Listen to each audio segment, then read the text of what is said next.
શું તમને ખબર છે મગની દાળની કચોરી કઈ રીતના બને છે? નહીં તો ચાલો આજે શીખી લઈએ.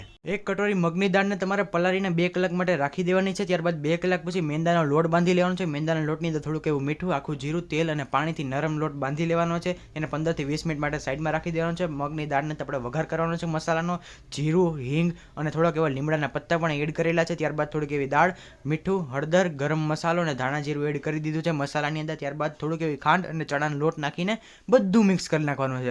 ત્યારબાદ આપણે લીંબુ ખટાશ માટે એડ કરેલું છે અને ત્યારબાદ થોડીક એવી ધાણાભાજી. મસ્ત મજાનો મસાલો મગની દાળનો થઈ ગયો છે. ત્યારબાદ લોટને કોણી નાખવાનો છે ને લુવા કરીને સાઈડમાં મૂકી દેવાનો છે. અને ત્યારબાદ ગોયણા કરી લીધા છે. તેની મસ્ત મજાની મોટી મોટી પૂરી આપણે વણી નાખવાની છે. એની અંદર મસાલો ભરી દીધો છે મગની દાળનો. તો તમે જોઈ જ શકો છો આવી રીતના હાથ વડે તમારે પેક કરી દેવાની છે અને મીડિયમ ફ્લેમ ઉપર આ કચોરીને તળી નાખવાની છે. એકદમ મસ્તની રાજસ્થાની સ્ટાઇલ મગની દાળની કચોરી તૈયાર થઈ ગઈ છે. તમે જોઈ જ શકો છો એકદમ દેખાવમાં મસ્ત છે અને ખાવામાં તો એનાથી પણ જોરદાર છે. Thank you for watching.